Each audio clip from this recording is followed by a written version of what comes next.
Eh, bien. Buenas tardes a todos y a todas. Soy Isa Chao de Lugo y voy a moderar esta videoconferencia. Deciros que está siendo grabada. Todo el que no quiera salir con poner la cámara lo tiene solucionado. Voy a leer unas normas básicas para el buen desarrollo de la reunión. No se permitirán faltas de respeto de ningún tipo.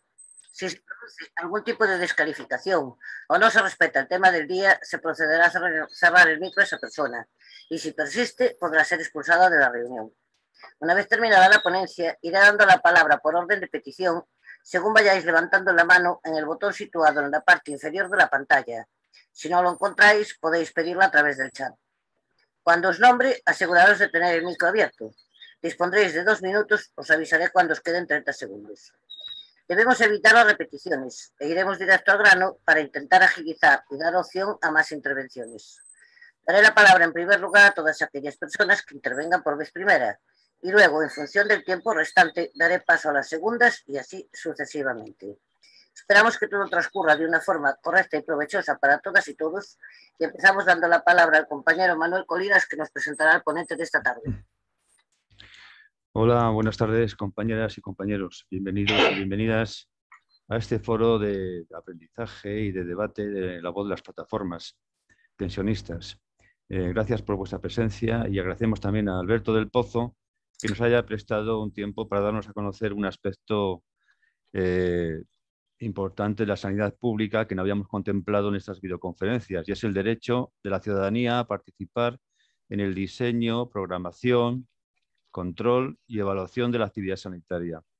Un derecho reconocido en nuestra legislación, pero que a los gobiernos pues, se les olvida la mayoría de las veces impulsar desde las administraciones. Existen numerosos ejemplos de cómo las comunidades se han beneficiado de la participación ciudadana en las políticas de salud. Por ejemplo, en Holanda, pues, la Liga de Mayores colabora con las administraciones para una campaña de prevención de caídas que ocasionaban en el 2016 una alta mortalidad. Se dieron cuenta de que era mucho más incluso que los accidentes de tráfico, por unas caídas fortuitas y que eso ocasionaba la muerte, sobre todo a personas mayores. Entonces lo pusieron en marcha con la colaboración para aprender a caminar al sentido del equilibrio y demás, ¿no? Otro ejemplo lo tenemos en Suecia, donde los pacientes de diálisis, el riñón artificial, propusieron hacer estos tratamientos fuera de los hospitales en sus propios hogares. Y así se ha ido haciendo con un considerable ahorro económico y una mayor satisfacción de los y las pacientes.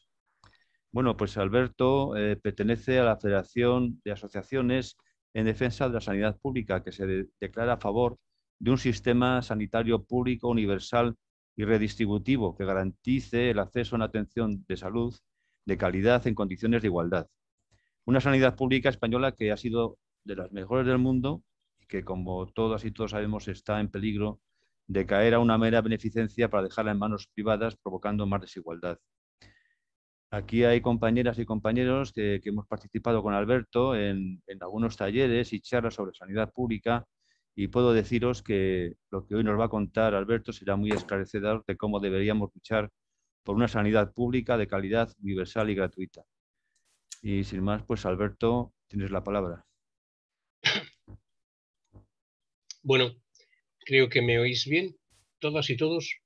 Buenas tardes y muchas gracias a la coordinadora de plataformas de pensionistas por invitarme y darme la opción, la posibilidad de estar un ratito con vosotros y con vosotras compartiendo reflexiones, más que otra cosa, sobre lo que debería de ser el ejercicio de un derecho que entendemos que es el derecho a la participación en salud por parte de los ciudadanos y de las ciudadanas. Como me pasa casi siempre con este tipo de actos y de eventos en los que intento expresar algún tipo de reflexión, traigo preparadas una serie de transparencias, de diapositivas, de las cuales pues en alguna me detendré y otra seguramente pasaré más rápido, porque una cosa es la pretensión que uno tiene antes de empezar este tipo de encuentros, y otra cosa es la realidad de cómo evoluciona la charla, ¿no? O el debate. Y en todo caso también está sometido a la actualización de aquellas cuestiones que van surgiendo y que son necesarias comentar o corregir. En ese sentido, hay que añadir que evidentemente La pandemia, esta pandemia ha descosido las débiles posturas, ¿no?, de nuestro sistema sanitario, y no solamente ha descosido las posturas de nuestro sistema sanitario, sino que de alguna forma ha dado el traste con la escasa participación social que se venía ejerciendo o ejercitando en el sistema sanitario.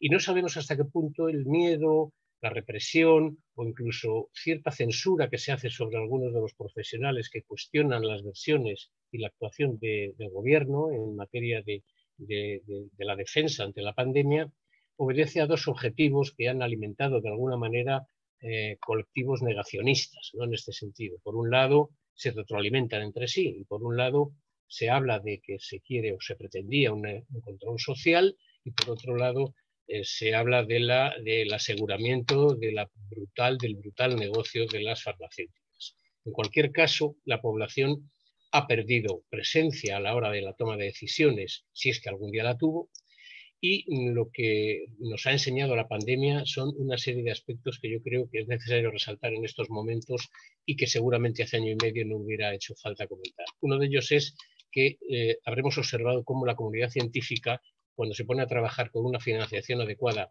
y con unos objetivos claros, obtiene logros, cosa que extraña cuando tenemos retos en otras partes del mundo, como pueda ser el SIDA o la malaria, que aún siguen provocando muertes.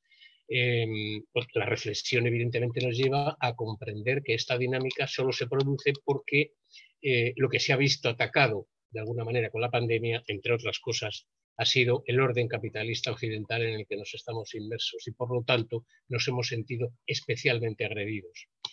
Otra enseñanza es que la población se implica realmente al seguir estrategias y al obedecer o al acatar algún tipo de estrategias cuando de forma colectiva percibe esa necesidad. Otra enseñanza es que seguramente los sistemas sanitarios públicos son los únicos dispositivos capaces de dar respuesta a pandemias y a situaciones de alarma planetaria o mundial como ha sido la pandemia.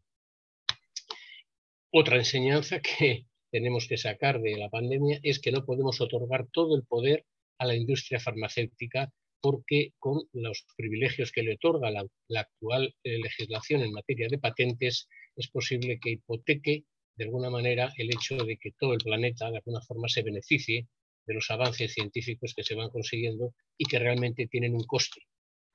Es preciso, por lo tanto, una Organización Mundial de la Salud, y eso nos lo debe de enseñar la pandemia, una Organización Mundial de la Salud independiente, potente, asesorada técnicamente, como está hasta ahora, pero de alguna forma sin conflictos de intereses y sobre todo que sea vinculante para todos los países que forman la propia Organización Mundial de la Salud, y que no existan estrategias regionales que responden más a la actuación y al sentir o al pensar de un jefe de gobierno en concreto en vez de al asesoramiento técnico. De alguna manera, esto supone que hay que fomentar o se debería de fomentar la democracia deliberativa, y eso nos lleva realmente a explicar que nada puede ser igual y nada va a ser igual a partir de la pandemia, porque realmente deberíamos de acceder a una normalidad diferente a la normalidad que veníamos considerando prepandémica. Es decir, la normalidad a la que deberíamos de aspirar deberíamos de aprender a que fuera una normalidad en la cual existiese más participación social por parte de los ciudadanos y de las ciudadanas, cambiando el modelo, incluso el modelo asistencial, que ya veremos después a qué me refiero, exigiendo participación, evidentemente, exigiendo transparencia y exigiendo acceso a la planificación, control y evaluación de lo que se hace, de cómo se hace, o sea, de lo que hacemos, de cómo lo hacemos, de para qué lo hacemos dentro del sistema sanitario y de cuáles son los resultados.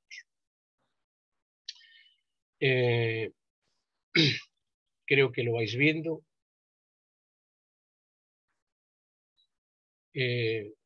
Como veis, aquí en esta primera transparencia menciono unos conceptos que lógicamente son conceptos muy básicos, como es el hecho de lo que consideramos participar, que es tomar parte en algo, el concepto de comunidad, que es una agregación social y un conjunto de personas, lógicamente, que comparten equipamientos, servicios y territorios, lo que es la participación comunitaria como mecanismo de creación de oportunidades accesibles a todos los miembros de una comunidad que benefician su desarrollo, y lo que es relativo, efectivamente, como participación comunitaria en salud, cuando ese proceso de creación de oportunidades se hace en virtud de las necesidades de salud de las familias, de los colectivos y de los individuos. Nuestro sistema sanitario venía teniendo hasta ahora una serie de deficiencias fundamentales, una serie de deficiencias importantes que he puesto aquí, pero bueno, en principio esto viene siendo común desde hace años, desde que los sistemas sanitarios vienen siendo recortados por las ofensivas neoliberales que tienden a la privatización del sistema y que fundamentalmente consisten en una subfinanciación y falta de asignación finalista, es decir, se recortan el gasto social y se deriva a otros fines. Hay un excesivo gasto farmacéutico, como veis, porque el gasto en farmacia en España es de un 22,4% respecto al gasto sanitario total, mientras que en la Unión Europea el gasto farmacéutico respecto al gasto sanitario total es solamente de un 17%, es decir, en España estamos gastando mucho más que el resto que la media de los países de la Unión Europea en farmacia. Tenemos una sobreutilización tecnológica con una medicina defensiva que nos obliga a sobreactuar en algunos casos. Si hay algún comentario que debamos hacer en este sentido, luego desarrollaré esta idea a la que me refiero, pero creo que todas y todos sabéis a lo que me refiero. Hay una gestión excesivamente politizada por parte de los gerentes y de las gerentes y por lo tanto una ausencia de participación social, que es por lo que estamos hoy aquí haciendo estas reflexiones. Tenemos en España una escasez de camas de media y larga estancia porque nos hemos dedicado a invertir en hospitales de agudos y hospitales de alta tecnología cuando nuestro perfil de morbilidad y seguramente nuestro perfil demográfico, en algunas regiones al menos, nos llevaría a crear o construir hospitales de media larga estancia y con una asistencia sociosanitaria más que exclusivamente a de agudos. Hay una escasez y marginación de la atención primaria, con una escasez de recursos, infraestructura y olvido de lo que es el binomio, lo que llamamos el binomio que lo asume la enfermería fundamentalmente, que es el binomio curar-cuidar, atención-cuidado. Y nos hemos quedado solamente reducidos un poquito al binomio diagnóstico-tratamiento, que es lo que hacemos los profesionales de la medicina, pero que a veces se olvida que a partir de un momento determinado la importancia de la enfermería es vital a la hora de desarrollar una buena asistencia sanitaria y una atención sanitaria y sociosanitaria. Hay una falta de planificación, integración y coordinación entre niveles. Se rompe la universalidad, como todos y todas sabéis, a partir del Real Decreto 16/2012. Se excluyeron muchos colectivos de la atención sanitaria y existe una privatización progresiva de la provisión, es decir, de los proveedores, es decir, de los sanitarios, de los médicos, de la enfermería, y aliándose con esas listas de espera. ¿Por qué digo esto? Digo esto porque da la impresión, a veces da la impresión, a ver cómo salgo de aquí, esto sí, da la impresión de que lo que tenemos normalmente es unas listas de espera que somos incapaces de eliminar, ¿no? Somos incapaces de combatir. Y algunos autores, algunos compañeros, algunos profesionales, entre ellos yo mismo, soy de los que creo que las listas de espera no son gratuitas. Es decir, a veces las listas de espera no es que sean intencionadas, pero le viene muy bien al sector privado de la sanidad porque de alguna manera es la única forma en la que tienen acceso a una tarta de ganancia por parte del capital privado que financia la sanidad privada, ¿no? Es decir, si no hubiera listas de espera, realmente la sanidad privada no tendría objeto, la mayoría de las veces, ¿no? En ese sentido, yo creo que es necesario que comprendamos cómo. Voy a volver a compartir pantalla.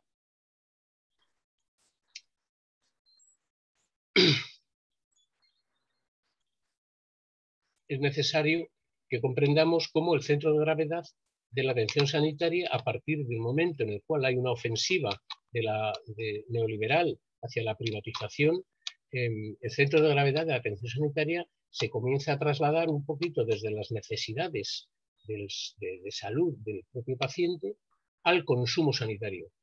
Hay un sociólogo, Leonard Roth, que lo explica muy bien. Dice: la ausencia de valores del mundo actual, la negación de nuestro destino biológico y el apego a lo material son el caldo de cultivo de la neurosis consumista colectiva. Y de alguna forma lo sanitario ha entrado a formar parte de ese consumismo. La táctica del mercado, que es muy inteligente en ese sentido, consiste en convertir al paciente enfermo y al no enfermo en un cliente consumidor. Y en ese sentido consume no solamente medicación, sino pruebas diagnósticas, etc. Es un proceso, en definitiva, de conversión de la salud de un derecho, como veremos después, en una mercancía, pero que no solo obedece a razones económicas, sino que todos y todas estaremos de acuerdo que se viene enriquecido por factores ideológicos, con la existencia de un modelo dominante en la sanidad, que es el modelo, la forma de entender el proceso de salud-enfermedad de una forma biomédica, casi exclusivamente biomédica, sin atender a otros condicionantes, sin atender a otros determinantes de salud que no tienen nada que ver con lo que es la pura medicina, y que se adapta perfectamente el modelo biomédico a las necesidades de un modo de producción y consumo propio de las sociedades occidentales capitalistas como es la nuestra, ¿no? En ese sentido, ese proceso de conversión nos lleva a que parezca que consumimos o debemos consumir hasta la extenuación ante situaciones que, no siendo enfermedades, pues parece que nos las tiñen y nos las revisten de enfermedades. Es decir, por ejemplo, existe una publicidad absolutamente engañosa y absolutamente fraudulenta de algunos productos que relacionan sus ventas con la salud que provocan o producen esos productos. Estoy refiriéndome a la publicidad engañosa con la que se anuncian determinados alimentos, ¿no? Existe una dictadura al culto del cuerpo, es decir, ahora mismo no nos conformamos con reconocernos y admitirnos como somos, da la impresión de que todos tenemos que ser delgados, musculosos, deportistas, altos, en fin, se consideran enfermedades, procesos biológicos que implican un deterioro, como puede ser la osteoporosis moderada o el tema de las mamas, como se están interviniendo cada vez más las mamas precisamente por razones estéticas. Incluso hubo una época que se abordaba una cirugía de mamas sin demasiado fundamento, en fin, en otro tipo de ejercicio que sería objeto de otro debate muy interesante, que sería cómo la mujer ha sido víctima de un modelo de intervención patriarcal, pero eso es otro tema. Y hay consejos dietéticos que nos obligan a seguir, parece que buscando el hecho de que tengamos una imposición de estilos de vida rentables, ¿no? Es decir, da la impresión de que hasta nuestras cifras metabólicas requieren que nos ajustemos a unos cánones que nos van a llevar a una sociedad de individuos clonados o incluso como transgénicos, ¿no?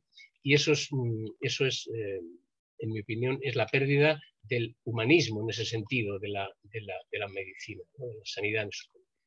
Entonces, claro, se nos olvida, por ejemplo, que el artículo 43 de nuestra Constitución española nos reconoce el derecho a la protección de la salud y que compete a los poderes públicos. Bueno, eso no se nos olvida, el hecho de que tengamos derecho a la protección de la salud. Lo que sí se nos olvida a veces es que compete a los poderes públicos organizar y tutelar la salud pública y los servicios necesarios, de manera que, entre otros, la educación sanitaria sea uno de los objetivos que deben de asumir las administraciones públicas en materia de sanidad.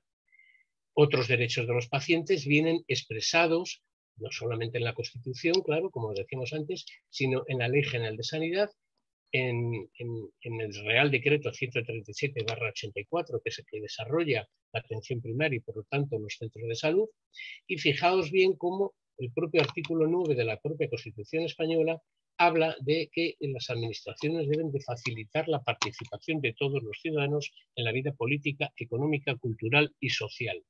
La propia Ley General de Sanidad de 1986 expresa en su artículo 5 cómo los servicios públicos deben de organizarse de manera que sea posible articular la participación comunitaria a través no solamente de las corporaciones territoriales, sino de la constitución de órganos de representación y órganos de participación, como son los consejos de salud, que luego hablaremos un poquito más en detalle. El propio Real Decreto que os decía antes, que desarrolla los centros de salud, etcétera, que es del año 84, es decir, es anterior a la Ley General de Sanidad, establece que tienen que tener estos equipos de atención primaria en los centros de salud funciones integrales de promoción, prevención, asistencia y rehabilitación, como veis, tanto dirigidas al individuo como a los grupos sociales y a las comunidades en que se insertan, las cuales participarán activamente a lo largo de todo el proceso sanitario. Y esto último es lo que se está reiteradamente incumpliendo nuestro sistema sanitario. En nuestro sistema sanitario español desde siempre, es decir, no se le ha dado suficiente importancia a la participación social y a la participación comunitaria, cuando además, más allá de que sea el ejercicio de un derecho, es que además sería una herramienta de gestión muy útil para la gestión y la planificación de la propia sanidad, de las políticas sanitarias a seguir. Y si partimos de la base de que la salud es un derecho, lógicamente la auditora esencial y natural de este derecho debería ser la propia comunidad, la cual debe intervenir en todas las etapas de esas políticas de salud adoptadas, como son la planificación, la ejecución y la evaluación de las políticas de salud. Porque, como decíamos al principio, participar significa formar parte, superando un elemental ámbito reivindicativo solo para trascender incluso como eje central a la transformación social, cultural y económica, organizándose en redes sociales y organizaciones intermedias, como veremos más adelante. En los movimientos sociales, que lógicamente deben acompañar e ilustrar y formar parte de los órganos de representación y de participación, tiene que haber, como no, los profesionales y los técnicos, pero estos deberían asumir solo un rol de asesoramiento y colaboración, pero nunca de control sobre su autonomía y autogestión. Debemos recordar, un momentito. Debemos recordar, debemos recordar que el sistema sanitario público en España es un sistema como dispositivo para procurar una prestación, que esa prestación es sanitaria, es decir, su objetivo es la salud, por eso es un sistema sanitario, y es público porque se financia con los presupuestos generales y se dispensa o se debería dispensar exclusivamente con recursos públicos. ¿Para qué? Pues para la búsqueda de una eficiencia científica, es decir, una eficiencia que sea evidenciable, que se cuantifique y que se pueda medir, y una eficiencia social, que supone esto el conseguir aquello que una sociedad valora a un coste asumible o incluso al menor coste. ¿Cómo? ¿Cómo se consigue? ¿Cómo conseguimos en nuestro sistema sanitario esa eficiencia social? Pues financiándola a través de los presupuestos generales del Estado, cosa que solo se consigue a partir de la promulgación de la Ley General de Sanidad, porque el modelo sanitario que existía antes de seguro obligatorio de enfermedad, como todos nosotros y nosotras por nuestra edad sabemos, era otro modelo que no se financiaba con los presupuestos generales de sanidad. En cambio, en este caso, esa eficiencia social se consigue precisamente porque pretende una equidad, calidad y universalidad en virtud de esa triple transferencia. Los sanos, de alguna forma, pagan, cotizan, aunque no lo necesiten, en favor de los que están enfermos. Los ricos, posiblemente, pudiendo acceder a la sanidad privada, cotizan también en beneficio de un conjunto, de una comunidad que no tiene acceso, que no puede tener acceso a otra sanidad, nada más que la sanidad pública, lógicamente, y los jóvenes que no necesitan seguramente tampoco de un sistema sanitario, o lo ven muy lejano, porque cuando se es joven se ve esa perspectiva precisamente hacia los que no son tan jóvenes o hacia los que ya somos mayores.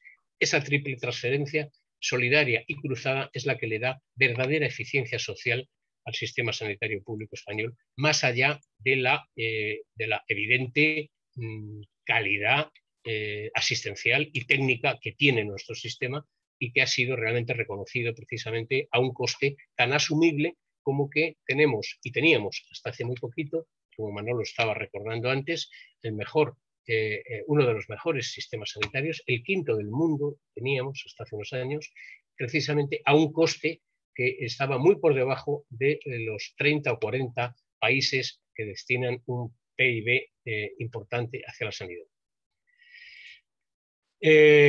Claro, ¿qué ocurre?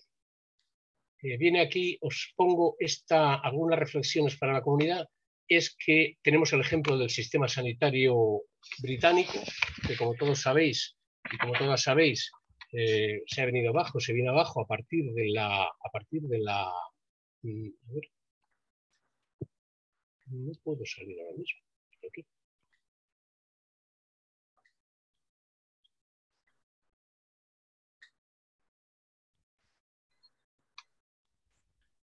Estaba sin compartir pantalla. Estaba sin compartir pantalla. Eso es. No me digas. ¿Y no habéis visto esto entonces? ¿No habéis estado viendo esto? No, me estaba pareciendo que contabas con ello, pero... Sí. Pero... pues estaba contando con ello, efectivamente. Os decía, y ahora lo estoy compartiendo, ¿no? No, Ahora sí. ¿Ahora lo estoy compartiendo? no. No, tampoco. Pues pongo aquí compartir, ¿eh? Y lo que no sé es cómo salir ahora mismo. Te sale el botoncito rojo ese de dejar de No, no le veo, no le veo, no le tengo. y te sale abajo el verde de compartir. Tampoco. No me sale el botoncito rojo. Bueno, vamos a ver. Y no sé por qué además. Porque antes sí lo tenía el botoncito para dejar de compartir, pero es que ahora no puedo. Hombre, ¿estáis viendo la pantalla o me estáis viendo a mí? Sí, le estamos viendo. Bueno, pues puedo seguir, ya veremos a ver cómo salgo después. ¿Os parece? Porque si no vamos a perder tiempo. Claro. Venga, entonces, os comentaba que un ejemplo que no deberíamos de seguir es el discurso que surge en el Reino Unido a partir de Margaret Thatcher, que es cuando el sistema nacional británico, que era ejemplar y era en el que nos fijamos prácticamente casi todos los sistemas sanitarios públicos, se viene abajo precisamente por esa ofensiva neoliberal a la que nos referimos. Y reconociendo que nuestro sistema sanitario es mayoritariamente querido y necesitado por la sociedad y que es un valor democrático, es decir, de alguna forma es una conquista social y un dispositivo que contribuye a la redistribución de la riqueza e igualdad entre comunidades autónomas. Es obvio que somos los ciudadanos y las ciudadanas los dueños de nuestro dispositivo sanitario.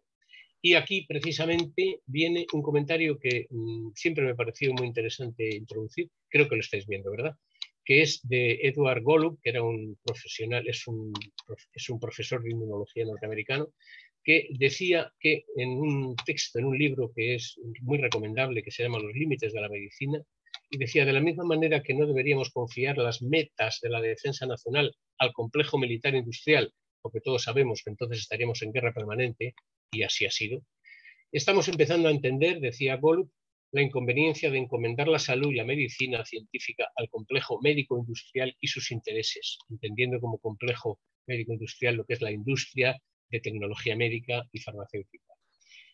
Con su retranca habitual irlandesa, el bueno de Bernard Shaw decía, pagad a los cirujanos por cada pierna que operen y tendremos Irlanda llena de cojos. Obviamente, con todo respeto para los cirujanos, no es así, pero él lo veía así en aquellos momentos, en aquella época en Irlanda.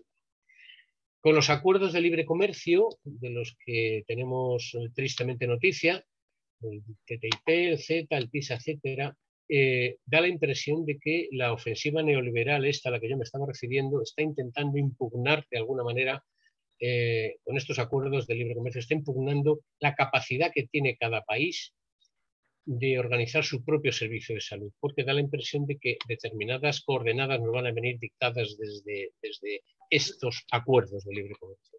Los ciudadanos, por lo tanto, en nuestra opinión, deben de exigir a sus representantes políticos un compromiso sobre el mantenimiento de la salud, de manera que la propia Organización Mundial del Comercio, la OMC, nunca debería interferir, y lo está haciendo, ni tener competencias sobre la organización de los servicios sanitarios.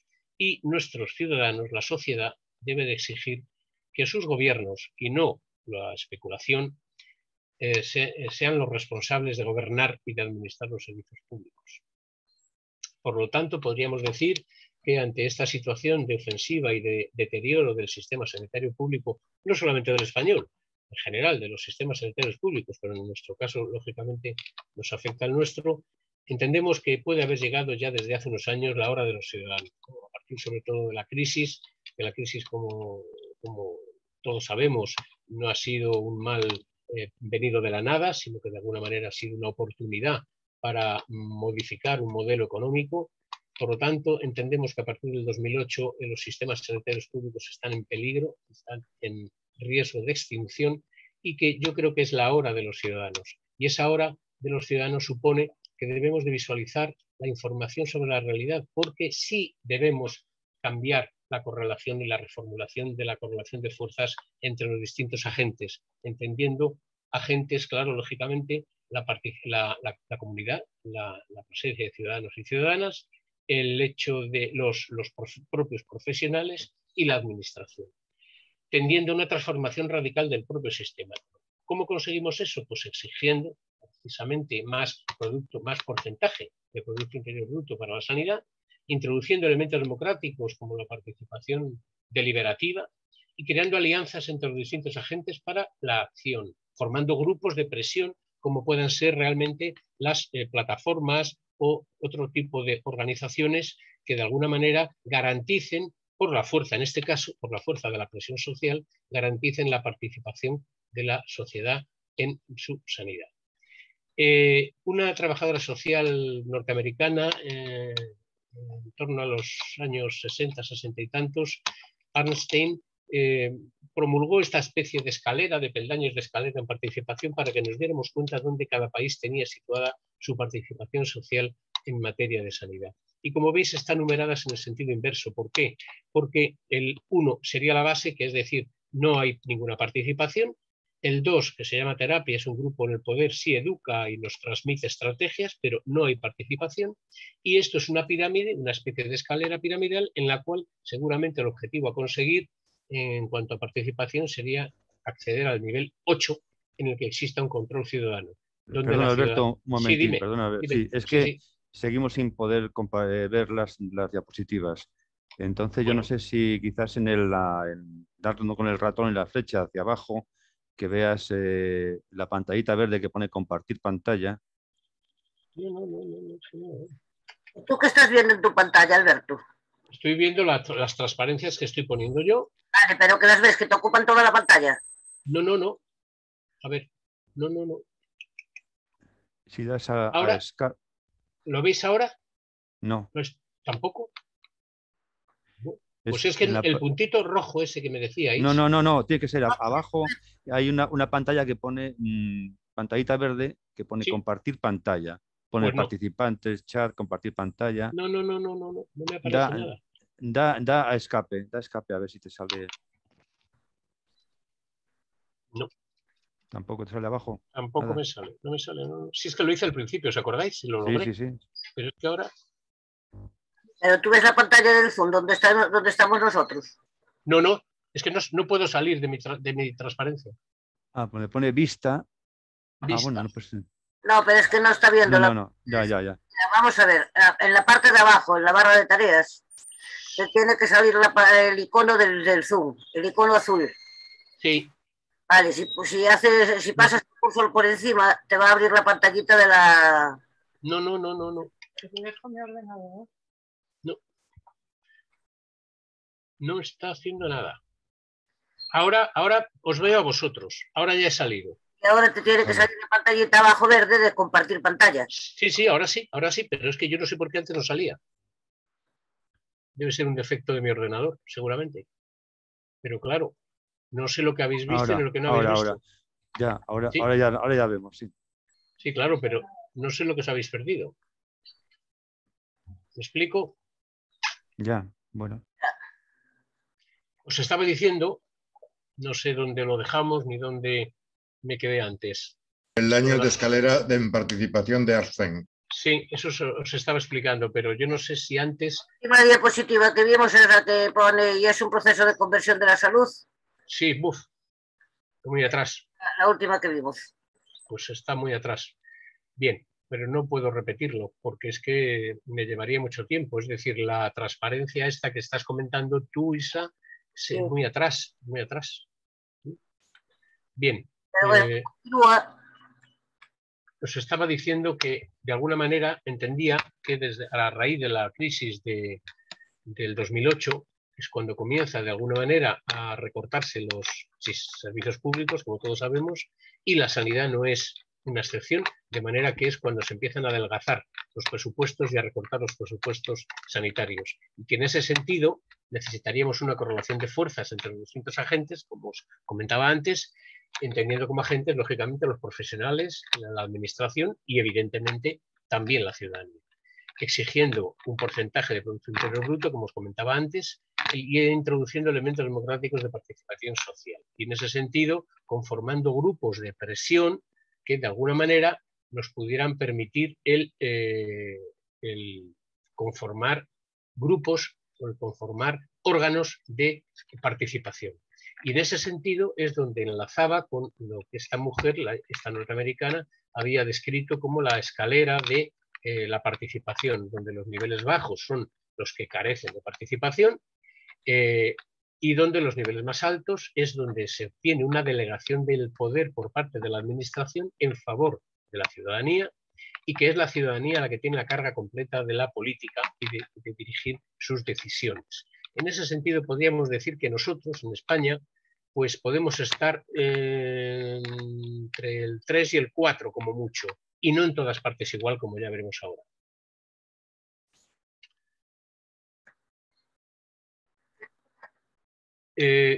Cuando hablamos de participación comunitaria en salud, siempre da la impresión de que estamos exigiendo a la administración que deje poder en favor de la ciudadanía, en favor de los ciudadanos, pero se nos olvida que también la ciudadanía tiene que asumir una serie de responsabilidades y tiene que cumplir una serie de requisitos.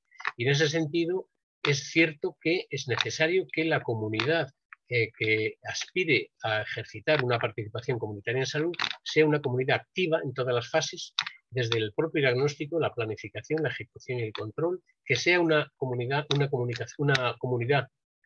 consciente, que conozca y que esté informada para la toma de conciencia de los problemas, que sea responsable y se comprometa, que tenga que sea deliberada y libre de forma voluntaria, es decir, que nadie intervenga en la organización de su capacidad de reivindicación y de planificación y de propuestas, que sea organizada y que sea sostenida en el tiempo. Es decir, no estamos hablando de una participación coyuntural como se podría producir en los casos en los que estamos ahora, cuando estamos hablando, por ejemplo, de la pandemia, ¿no? No se trata de que exista participación a la hora de decidir y de la toma de decisiones ante una pandemia, sino de forma sostenida en el tiempo como modelo y como políticas sanitarias.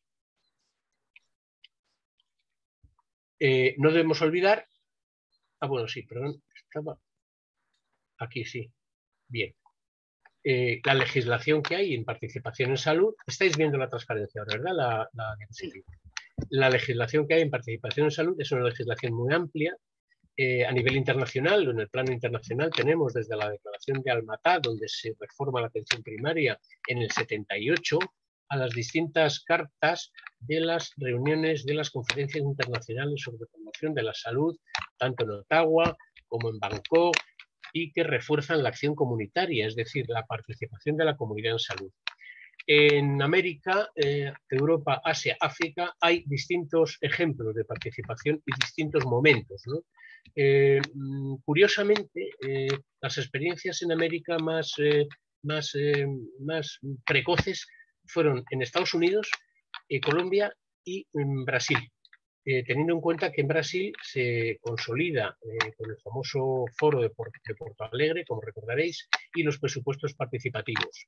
Sí es verdad que, como veréis, no corresponde siempre a gobiernos de claro matiz de izquierda, sino que posiblemente esos avances se han producido en muchos casos en gobiernos de centro o centro-derecha, ¿no? Como puede ser Colombia o Canadá. En Europa, pues se parte de la participación que no existió nunca en la URSS por el sistema Samenko, el sistema Semasco, que fue el sistema sanitario que se implantó en la República Soviética a raíz de la Revolución Rusa, era muy centralizada y muy planificada, como podemos imaginarnos, y ahí no hubo participación hasta 1960, que es cuando empieza a haber los primeros consejos de salud. Curiosamente, en la URSS se protagonizan los soviets como consejos políticos, pero en cambio ese tipo de participación no trasciende a los servicios públicos, ¿no? Sino que los servicios públicos están muy centralizados y muy planificados desde el Estado, son muy estatalistas. En Europa, los países que demostraron más capacidad y que tienen más experiencia en participación comunitaria es el Reino Unido y Bélgica, sobre todo en Flandes, la zona francófona, la zona flamenca, donde existieron muy prontito consejos de salud y por lo tanto esos consejos de salud dictaban de alguna manera los presupuestos, priorizaban, detectaban los problemas y de alguna forma orientaban a que los equipos de atención primaria de los centros de salud interviniesen en algunos tipos de problemas, como comentaba antes Manuel respecto a Holanda también, ¿no? En el caso de los accidentes de ancianos, etc. En Asia existieron sobre todo en Indonesia Tailandia y la República Popular China, con el ejemplo de los médicos descalzos, que todos o todas conoceréis, cómo evolucionaron hacia la inclusión de los médicos descalzos populares chinos en el sistema sanitario chino, pero de alguna forma había consejos de ancianos. Había consejos de ancianos en la República Popular China que de alguna manera dictaban también el tipo de atención que debieran de tener los agricultores y sobre todo de las plantaciones de arroz, y de ahí viene lo de los médicos descalzos, como todos y todas supongo que conoceréis. En África, los dos países que tuvieron más avanzado el concepto de participación de la sociedad en la sanidad fueron Tanzania, seguramente por su influjo europeo colonial, y Túnez. Y en España, pues las comunidades autónomas que se han movido más en materia de participación social han sido Castilla-La Mancha, Cataluña, Aragón, Asturias con la experiencia a pie de barrio y Castilla y León. Se da la circunstancia curiosa de que en Castilla y León hay un decreto del año 84, es decir, previo a la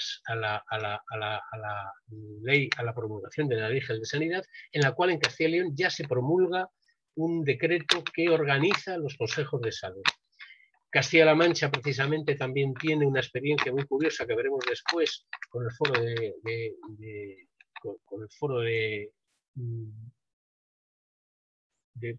no sé. Bueno, perdón. Ah, sí, aquí lo tenemos. Es que estaba buscando esta otra transparencia.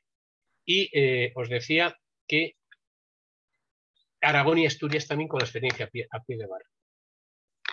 En cuanto a la legislación española específica en materia de participación comunitaria, pues tenemos la Constitución, como habíamos comentado muy al principio, el Real Decreto 137/84 de los centros de salud, que también lo habíamos comentado al principio, la Ley General de Sanidad, y luego reglamentos específicos, como es en los hospitales, cuando era el INSALU, que todos nosotros recordamos, y que realmente el INSALU sí tenía creadas unas comisiones de participación hospitalaria que se llamaba, donde estaban presentes no solamente algunos jefes de servicio, etcétera, sino que había presencia de las organizaciones sindicales y de los pacientes.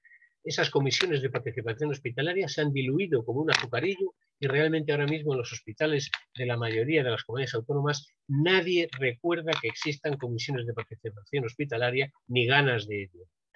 Sí es verdad que luego hay leyes de rango estatal, como la ley reguladora de la autonomía del paciente, derechos y obligaciones, o la ley de cohesión y calidad, etcétera, donde realmente se expresan dictados o se expresa la creación de estos consejos de salud que yo decía antes, con participación de los ciudadanos. Estos consejos de salud, que no lo tengo aquí en ninguna transparencia, pero lo comento, estos consejos de salud lo que hacen es que están escalonados territorialmente, de manera que hay un consejo de salud, digamos, autonómico, por comunidad autónoma, que se suele llamar Consejo Regional de Salud, en el cual están presentes de alguna forma las peticiones o la demanda de los consejos de área. Luego, si bajamos un poco el peldaño territorial del Consejo Regional de Comunidad Autónoma, bajaríamos a los consejos de salud de área, es decir, de cada área sanitaria, y más abajo aún, bajando otro peldaño, más próximos al terreno, estarían los consejos de salud de zona de salud. Esos son los que corresponderían a cada centro de salud y donde vosotros y vosotras, todos nosotros, tendríamos que tener una representación activa como ciudadanos en la planificación, evaluación y control de nuestra sanidad pública. Y no debemos de olvidar que en la medida en la que los poderes públicos no articulen esta participación, como estábamos comentando, que es un derecho y está tipificado en la legislación, de ahí puede hacerse necesaria la constitución de unas plataformas sociales en defensa de la sanidad pública. Plataformas sociales que deben de estar constituidas por partidos políticos, sindicatos, sociedades profesionales y organizaciones feministas, de consumidores, asociaciones vecinales, etcétera, siempre sean, claro, asociaciones y organizaciones que coincidan y demuestren o expresen la firme voluntad de defender la sanidad pública.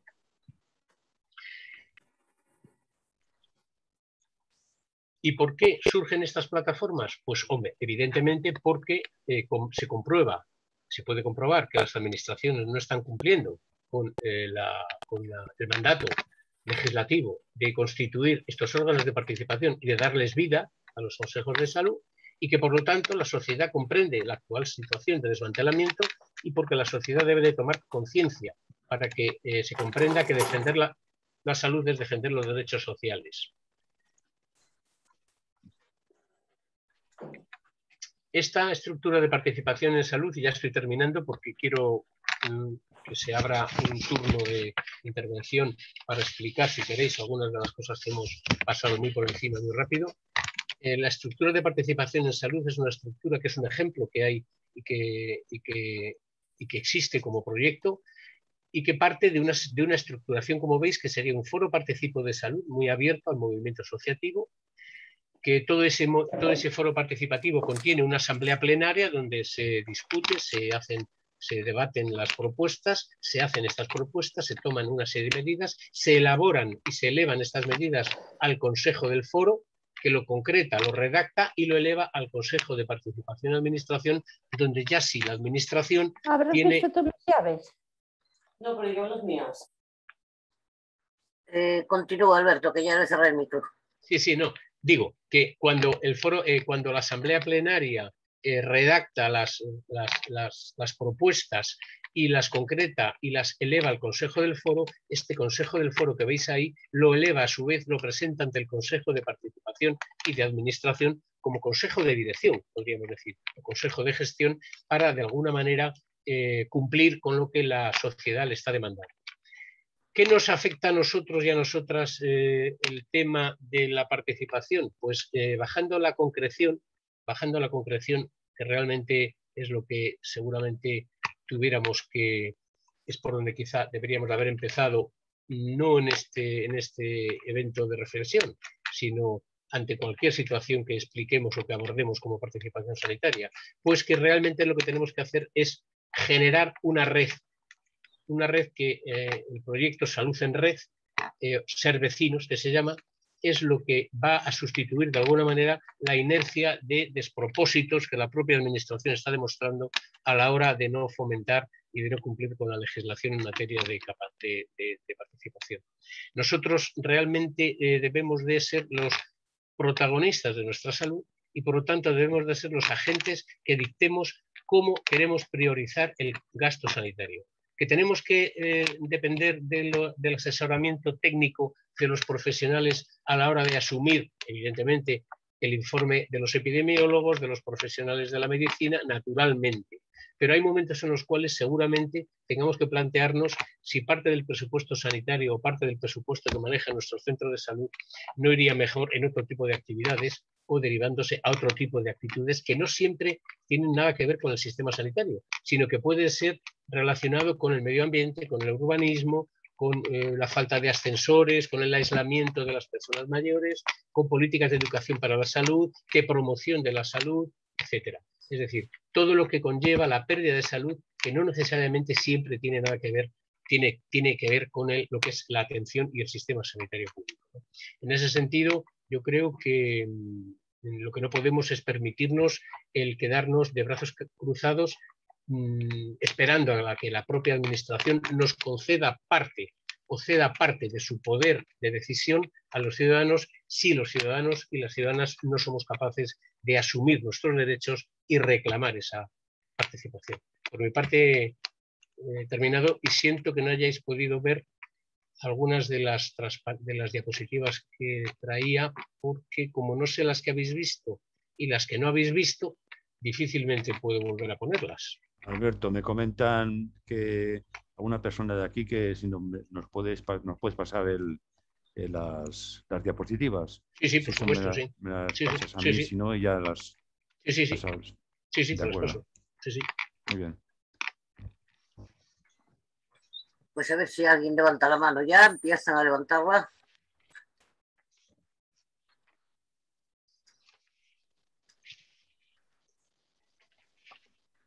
Teresa. Sí, buenas tardes. Bueno, ante todo, pues muchas gracias por una exposición muy clara sobre el tema, ¿no? Sobre la sanidad. Sí, yo efectivamente todo lo que expones es muy posible.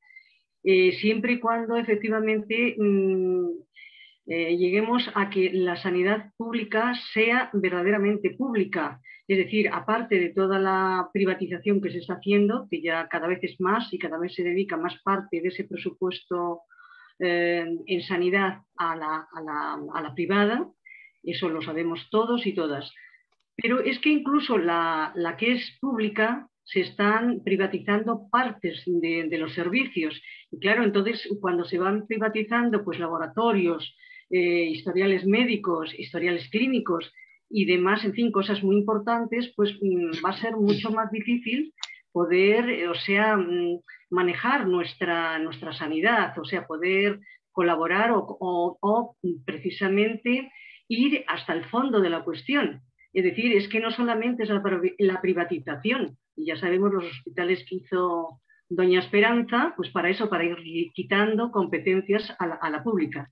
Pero es que lo poco que sé, yo aquí estoy en Alcalá de Henares, pues yo sé que hay muchísimos servicios, o sea, del hospital, de nuestro hospital, que están ya privatizados. Entonces, ¿cómo vamos a hacer, es decir, cara a toda esta situación? O sea, vamos a ver cómo logramos, pero sí me gustaría saber tu opinión al respecto. Muchas gracias. ¿Contesto? Sí.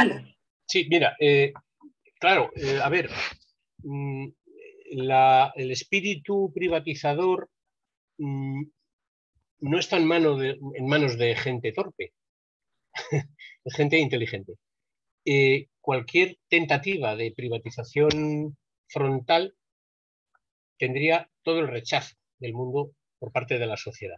Y entonces la privatización está siendo tacita a tacita, como se suele decir. Es decir, tacita a tacita me hago con toda la cubertería, ¿no? Con toda de esa manera no nos estamos dando demasiada cuenta y la reacción no está siendo tan frontal. Porque cuando la reacción es frontal, cuando la dinámica de privatización es más frontal, como lo ha pretendido hacer Esperanza Aguirre en Madrid, pues surgen plataformas muy activas, como la Patusalud, que tú misma conoceréis o que vosotros, la gente de Madrid, conocerá, que son plataformas de asociaciones de trabajadores y usuarios y que tuvieron un cierto eco y yo creo que influyeron en cómo esa tentativa privatizadora, pues de alguna manera se detuvo, se paró e incluso fue para atrás, más allá de que algunos de los proveedores judicializasen el tema de los hospitales y se tuviera la ayuda y la colaboración seguramente de algunas sentencias judiciales en ese sentido, ¿no? Pero evidentemente la privatización en España, con la cultura que hay de sistema sanitario público, nunca se pensaría hacer de forma frontal. ¿Cómo podemos evitarla? No sé si era tu pregunta final. ¿Cómo podríamos evitarla? Organizándonos.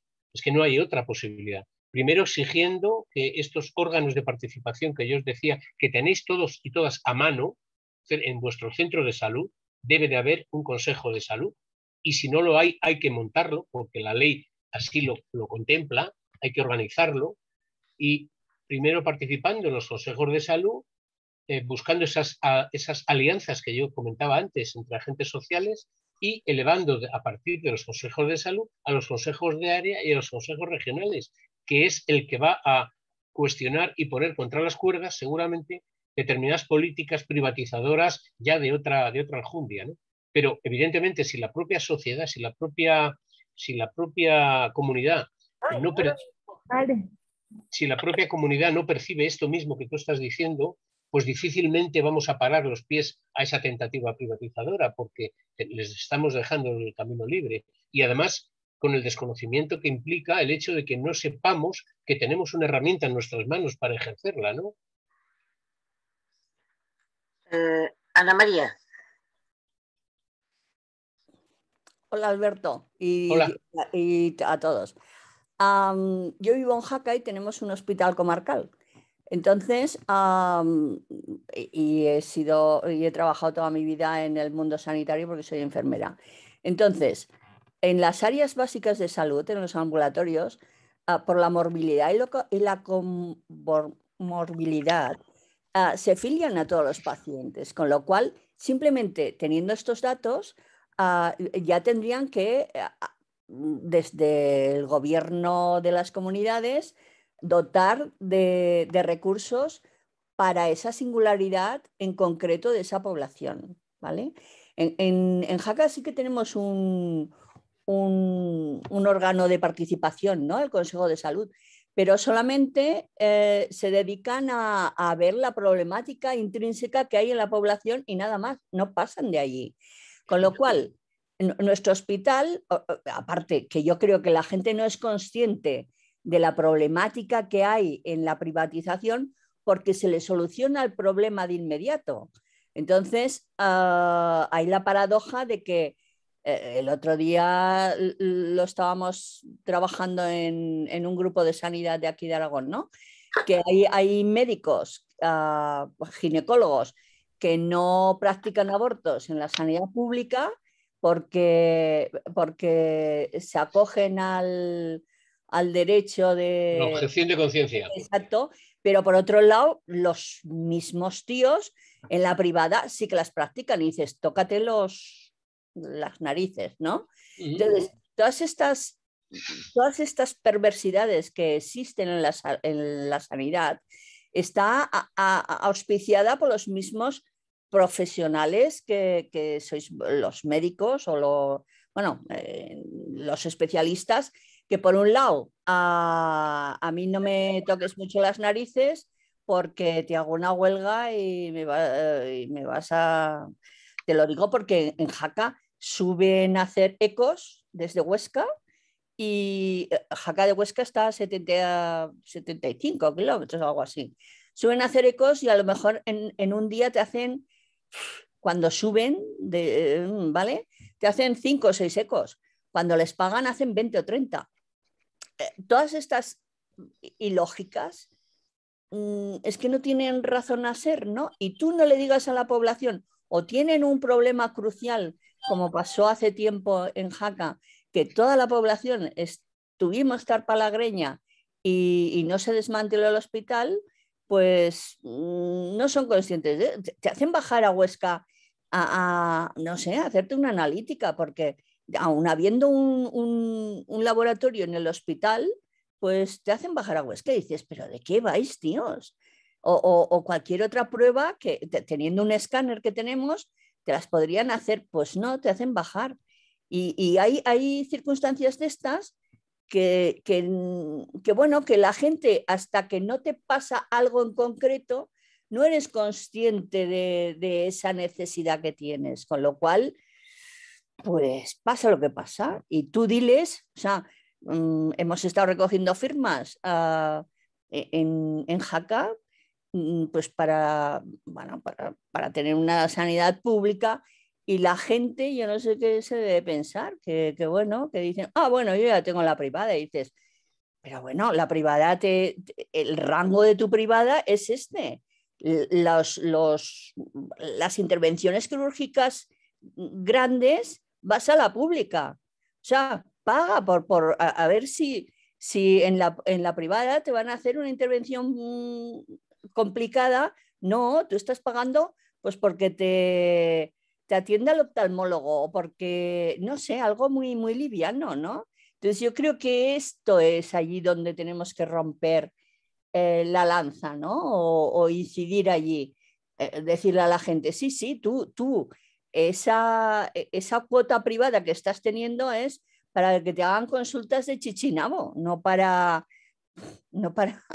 una intervención donde los recursos son, bueno, con el agravante, y aquí acabo, de que hay cantidad de intervenciones quirúrgicas que se derivan a la privada, sobre todo prótesis, y luego si en la privada no han puesto esas prótesis que en teoría la pública ha pactado, ¿a quién se chupa la reposición? La pública.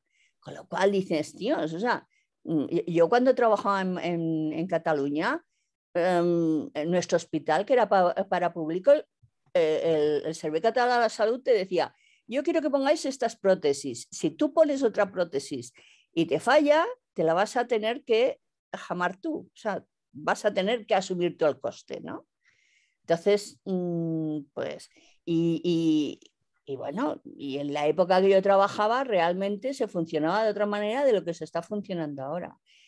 Y además nos utilizaron vilmente para ver cómo funcionaba a nivel gestión las unidades, ¿no? Que dices, te joroban, ¿no? Porque dices, has contribuido a que la privatización sea mucho más efectiva.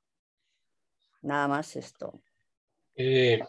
Bueno, pues creo que en Jaca se vive estupendamente. Pero lo que os pasa no es una excepción. Es decir, has reflejado más o menos lo que podría decir cualquiera de nosotros y de nosotras de otras partes del país, sobre todo si no se vive en una ciudad grande que tenga hospitales de agudos, etcétera, ¿no? Y de alta tecnología. Y Aragón, conjuntamente con Castilla y León y con alguna otra comunidad autónoma, pues, pero sobre todo Castilla y León y Aragón, son las que más están padeciendo la España despoblada y eso también está influyendo en la asignación de recursos y en el modelo de asignación de recursos y de cómo se está gestionando esa falta de asistencia o esa desigualdad de acceso a los servicios sanitarios por parte de los ciudadanos y ciudadanas, según vivan o en el medio rural o en la capital, ¿no? Claro que hay una desigualdad, obviamente, ¿no? Pero vamos, lo que has comentado yo creo que lo podría haber suscrito cualquiera de los demás y de las demás personas que estamos aquí esta tarde, ¿no? Así es, sí. Luego, además, sí es cierto que el colectivo médico, concretamente el médico, es un colectivo que tiene matices corporativistas importantes y que mayoritariamente podríamos decir, mayoritariamente, no exclusivamente, mayoritariamente podríamos decir que es un colectivo conservador.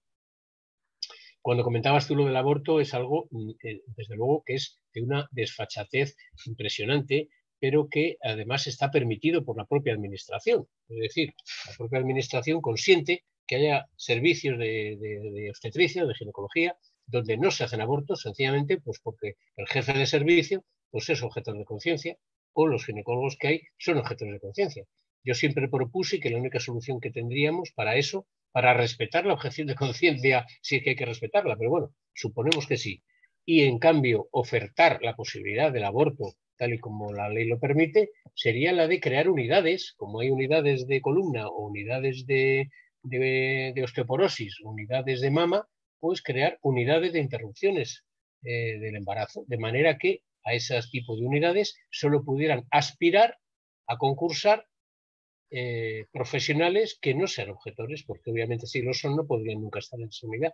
Con lo cual, de una forma administrativa, posiblemente podríamos acabar con esa arbitrariedad a la hora de definirse, de autodefinirse como objetores de conciencia, cuando a lo mejor no se es realmente objetor de conciencia. Y por cierto, a alguien he oído, no sé si ha sido a Manuel o a Isa, que la próxima charla va a ser sobre el derecho a morir dignamente, ¿no?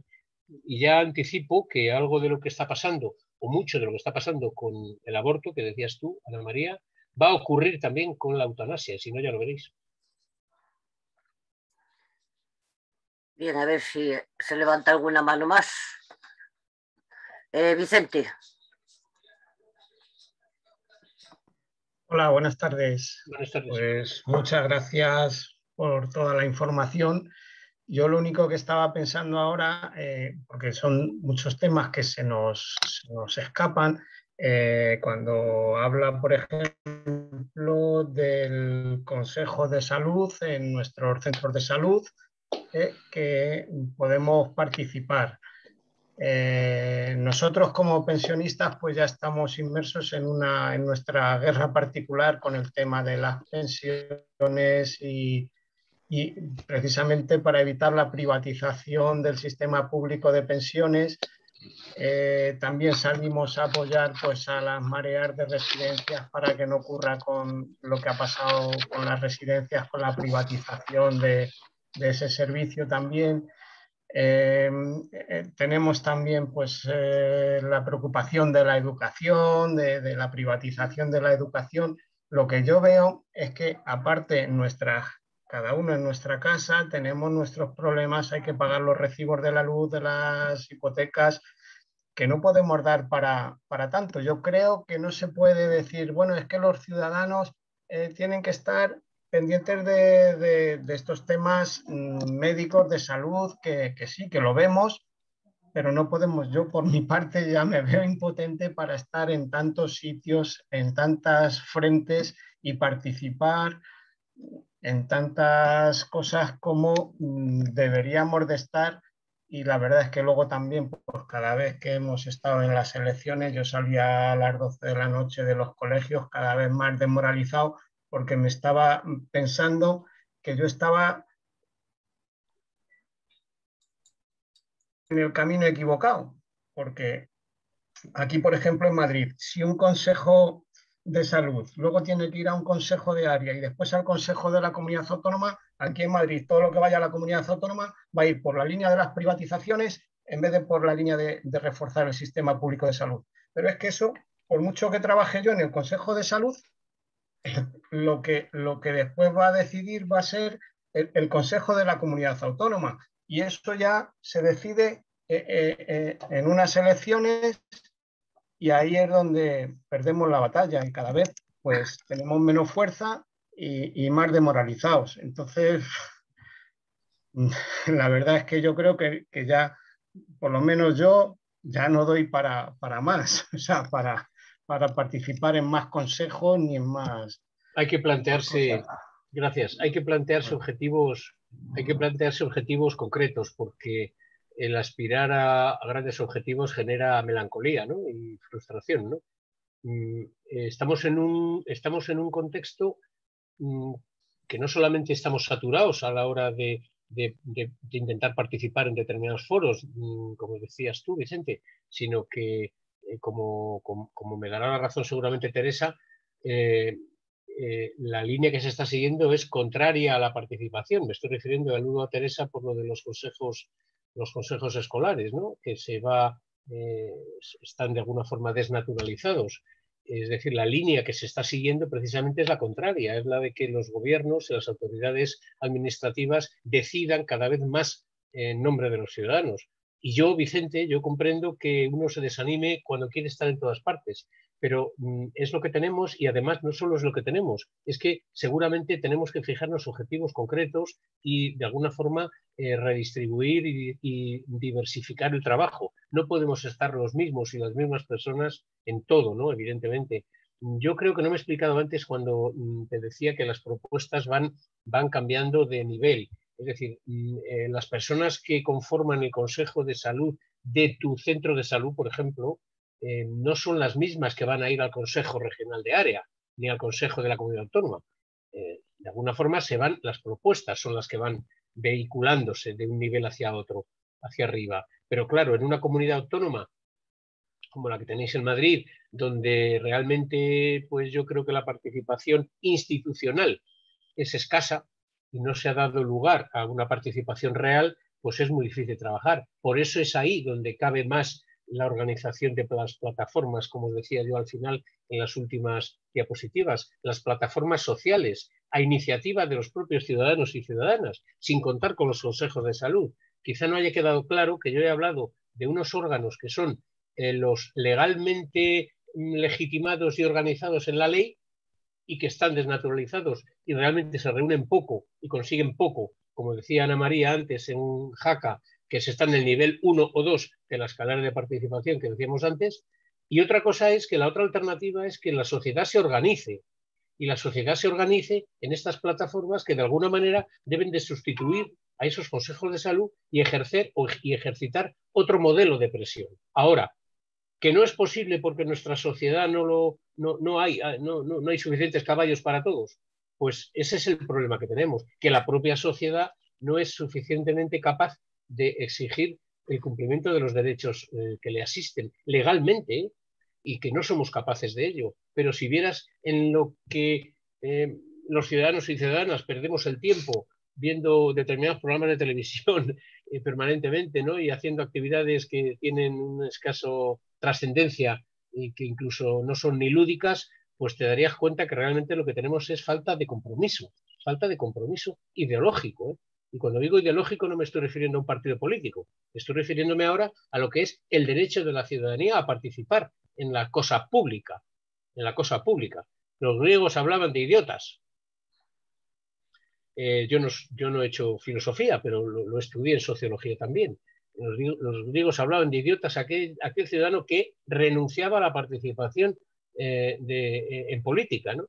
Y de alguna forma es cierto que hemos heredado poco de los griegos, porque lo tenemos ahí y lo estamos menospreciando o lo estamos de alguna forma ignorando, ¿no? Y no ejercitamos ese derecho que tenemos y que la ley nos lo permite. Pero de esto sabéis más quienes os dediquéis a la filosofía y esto, más que yo, claro.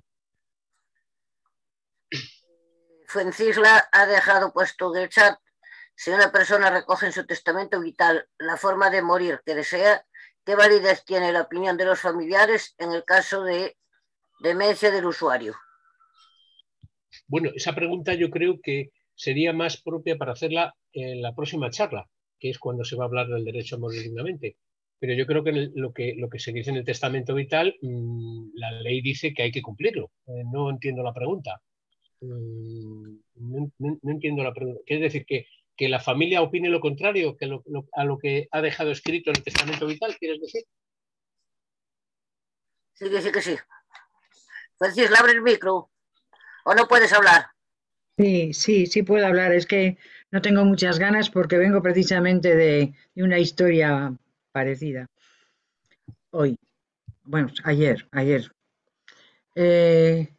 Sí, en este caso, aunque había opiniones distintas, se llegó a un acuerdo y efectivamente se tuvo en cuenta el deseo de mi amiga. Pero si una persona está demenciada, y pueden los familiares imponer su criterio, no solo respecto a muerte, sino respecto a tratamientos del tipo que sea. A ver, te contesto. Respecto al derecho a morir dignamente, yo creo que lo debería de contestar la persona que os lo comente en la próxima charla, ¿no? Sí es cierto que si tú no has dejado, si tú en un proceso de enfermedad y no has dejado dicho realmente cómo quieres que evolucione tu proceso y estás demente, lógicamente es la familia la que va a decidir. Claro, a ver, naturalmente. Incluido tratamiento, claro. Claro. Es más, yo en el ejercicio profesional mío particular, yo me he encontrado con muchas situaciones de ese tipo, ¿no? Donde incluso ante situaciones de pronóstico infausto y en últimos momentos, pues hay veces que la familia impone o quiere imponer que se le apliquen determinados tratamientos, que a veces es un ensañamiento para la persona que está en sus últimos momentos. Mi actitud siempre fue de respeto, ¿no? En ese sentido, es decir, renunciar y rechazar cualquier forma de ensañamiento médico y quirúrgico con pacientes que están en los últimos momentos, antes de que existiese el derecho, la ley de eutanasia, etcétera, ¿no? Porque era de sentido común, me parece que es humanitario. Pero claro, evidentemente, si el paciente no puede decidir y hay que tomar una decisión y médicamente caben dos posibilidades, ahí es la familia la que decide, claro. Ya. No, me gustaría apuntar que a veces también es cierto que ciertos tratamientos a lo mejor son agresivos o no sé, hay un montón de factores que quizá... A eso es a lo que me refiero yo cuando hablaba de ensañamiento terapéutico. Sí. A eso me refería precisamente. Gracias. Ana María Campoy. Disculpar, es que quiero intervenir, pero no sé cómo levantar la mano. Pues no mira, la veo. Si no encuentras, me haces así con la mano y ya te veo. Vale, pues cuando se pueda, ¿eh? Adelante. Yo quiero introducir otro factor. Yo creo que la mayoría de la gente, cuando le diagnostican... Ana María, espera un momentín, porque Trini no ha intervenido y tú ya has intervenido, ¿vale? Vale. Pero había otra persona antes que acababas de nombrar, ¿no? Sí, pero ella ya intervino y tú no has intervenido. Adelante tú. Bueno, yo me conecto desde Barcelona y Y hace ya mucho tiempo que en Barcelona se pusieron en marcha los Consells de Salud, hace muchos años ya.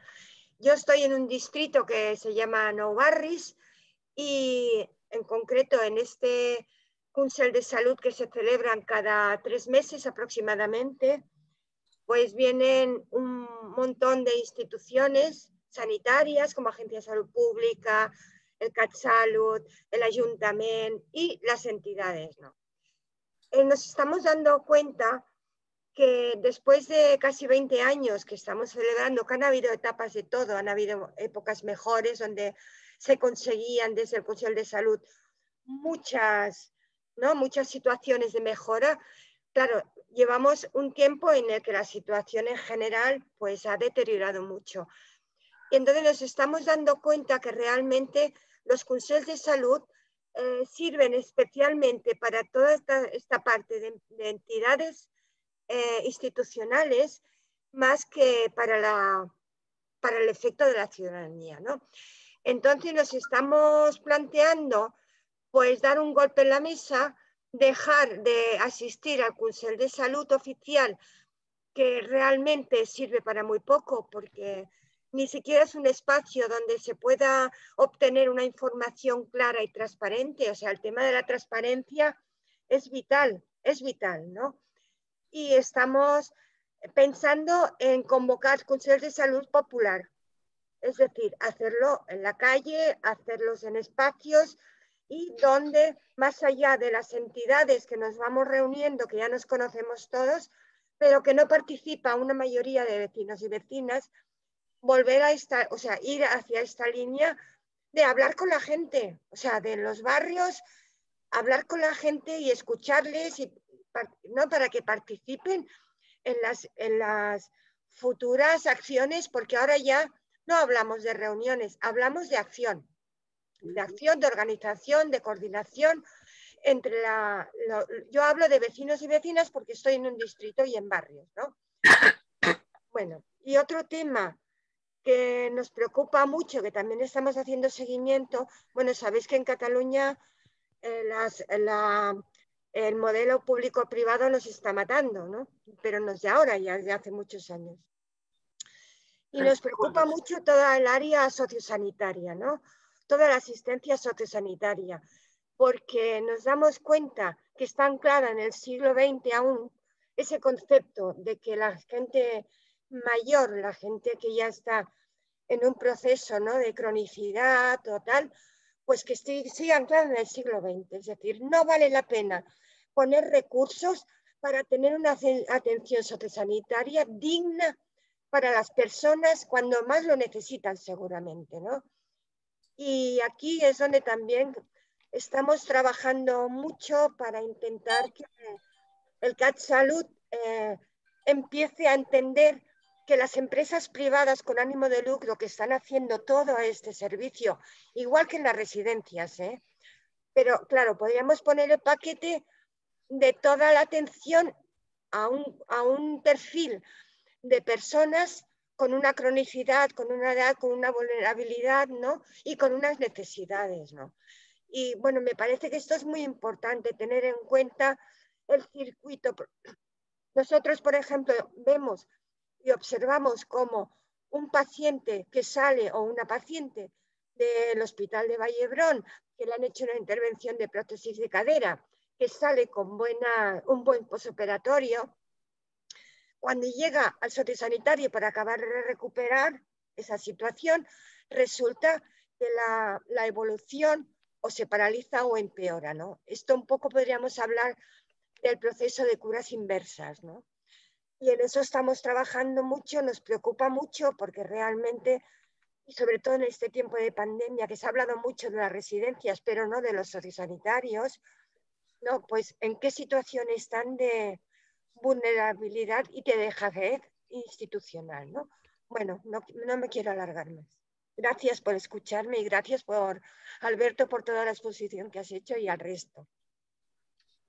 Sí, a mí me parece muy importante lo que has dicho y lo que nos has contado en Barcelona y yo sí te animo, os animo a que constituyáis esos consejos populares a los que estás refiriendo, que de alguna manera casa con lo que estábamos explicando antes de las plataformas sociales. En definitiva, es un poco parecido, ¿no?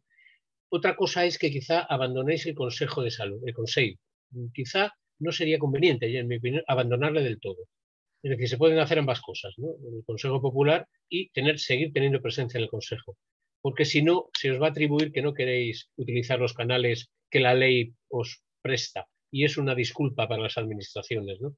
Entonces, conservando la presencia en el Consejo, crear los consejos populares, me parece fundamental. Y luego lo que comentabas de lo sociosanitario, pues evidentemente era a lo que yo me refería antes con las camas de media estancia también. Es decir, que no deben de ser hospitales de agudos con alta tecnología y que tampoco precisen de alguna manera de una tecnología punta para el diagnóstico, sino para el binomio de curar-cuidar, que es a lo que yo me estaba refiriendo antes cuando hablaba fundamentalmente de la enfermería, ¿no?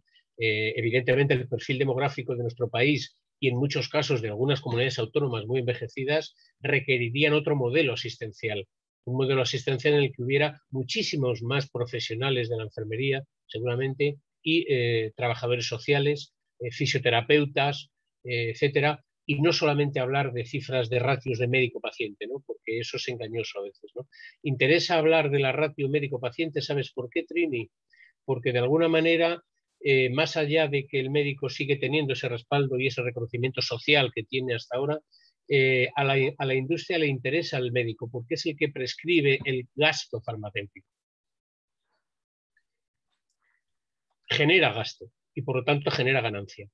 Pero no se habla de que a lo mejor una comunidad con un perfil demográfico envejecido necesitaría muchas más enfermeras y enfermeros y en cambio a lo mejor los mismos médicos que tiene hasta ahora, porque le restaría un trabajo concreto y los médicos y las médicas tendrían que limitarse a diagnosticar y a imponer tratamientos, pero de alguna manera el cuidar diariamente, eso le corresponde a la enfermería. Y la clave está ahí, en educación sanitaria, rehabilitación, fisioterapia, educación para la salud, consejos. Bueno, nada más.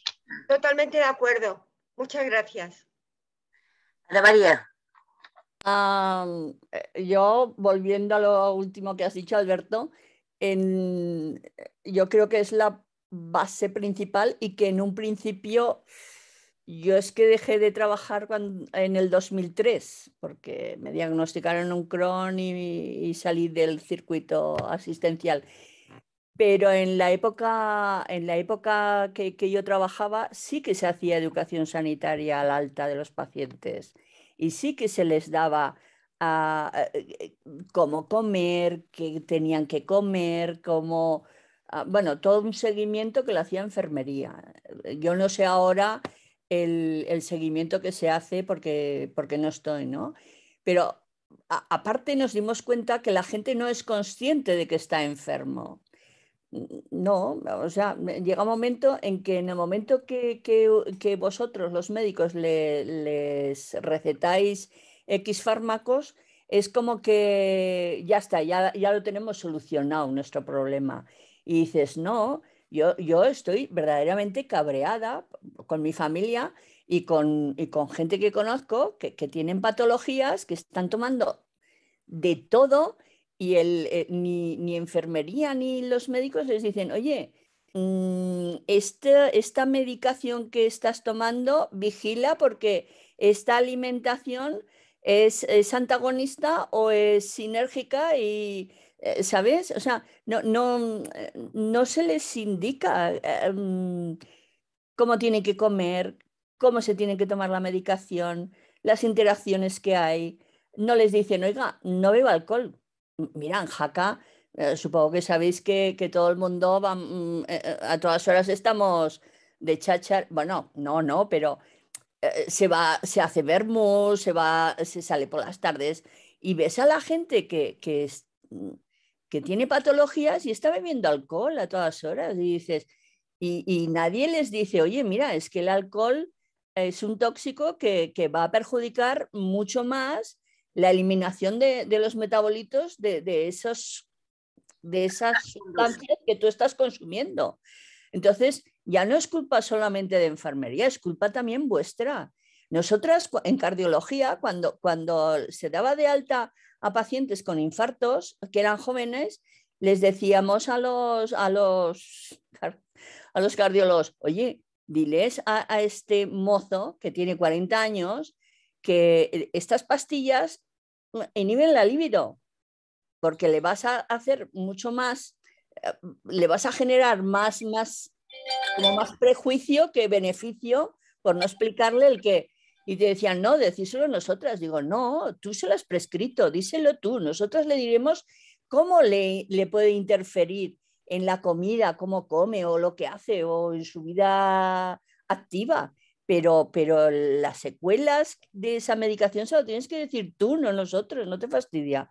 Y esa relación no existe en los ambulatorios, no la hacéis, ni vosotros, y enfermería muchísimo menos. Si la enfermería no sabe a nivel fisiología, yo he hablado con cantidad de médicos y la fisiología en la carrera vuestra la pasáis de bislay, y nosotros en enfermería lo mismo. O sea, estáis especializados en un órgano y no interaccionáis con aquella medicación que estáis dando.